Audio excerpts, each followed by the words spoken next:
On Monday, the 1st of September 2025, I participated in an event called Innovation in Motion to celebrate Swiss and Australian cooperation in the area of sustainable mobility, convened by the Ambassador of Switzerland to Australia, His Excellency Dr. Nikolas Stürchler, upon his state visit to Adelaide in South Australia.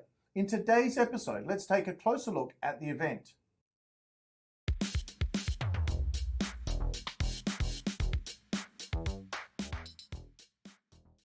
South Australia is the state within Australia with the highest level of penetration of renewable energy for electricity generation at nearly 70% and climbing, with a globally recognised reputation for its environmentally sustainable approach to development.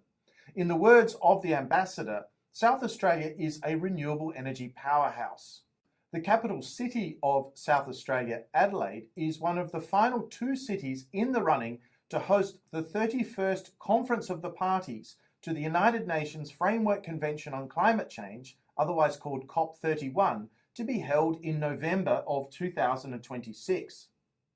Innovation in Motion was hosted by Swiss aviation company Pilatus in partnership with the Swiss Embassy in Australia and the Institute for Sustainability, Energy and Resources at the University of Adelaide, which is the institute where I am a title holder.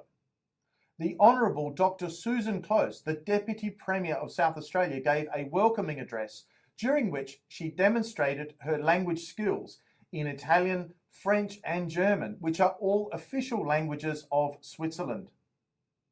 The event showcased a number of innovative Swiss sustainable mobility companies operating in Australia, including Pilatus, which supplies aircraft to the Royal Australian Flying Doctor Service, Synhelion, a global renewable transportation fuel leader, Kyburz, a leading electric vehicle manufacturer and supplier to Australia Post, and Endress+Hauser Group, an innovative process engineering and automation company.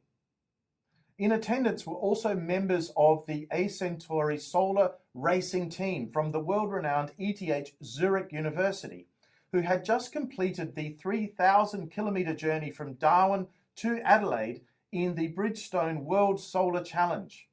Links to all these companies, institutions and events are in the description below. Representing the university, I was also invited to chair a roundtable discussion on Swiss-Australian perspectives in sustainability, mobility and energy. Esteemed panellists included Joanna Kay from the Superpower Institute, Professor Gus Nathan, the Director of the Institute of Sustainability, Energy and Resources at the University of Adelaide, and Taylor McCurtich, a Senior Executive at the Endress+Hauser Group.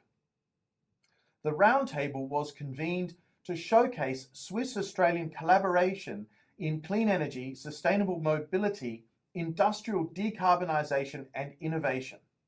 It also identified measures that could be taken, including regulatory frameworks, market incentives, and other items to increase collaboration.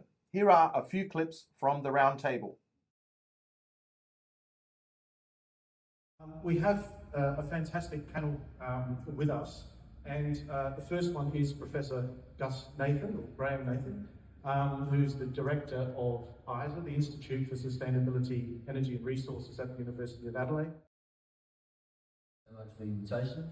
So Gus Nathan is my name. I'm a professor in mechanical engineering at the University of Adelaide, and also been a visiting professor at ETH Zurich 3 times, actually with Professor Aldo Steinfeld, who was the one on the video at the beginning.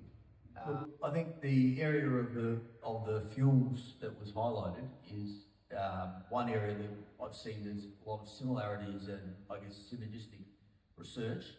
Obviously, Professor Steinfeld, who you saw, but also Professor Sophia Hausmann, who's from EPFL. I think one of the most pressing challenges we have when we're talking about developing new technologies and innovation as a company is R&D resources are not readily available as they once were. I think when we're looking at the innovation in Switzerland, there's all those different companies and they're all vying for R&D resources. Joanna Kay from the Superpower Institute, also known as TSI. We're an economic think tank. So there you have it. Both Switzerland and Australia punching well above their weight in sustainable mobility, renewable energy integration, and public-private innovation. What do you think? What are the main advantages of cooperation between firms and institutions in both Australia and Switzerland? Please let me know in the comments section below. Seeing you've made it this far, hit that like button on the video. If you haven't already done so, subscribe to the channel and share this video with your friends, family and colleagues. Thank you very much for your attention today, and I look forward to seeing you again soon in the next episode of Climate Mundial's Energy and Climate Weekly. Bye for now.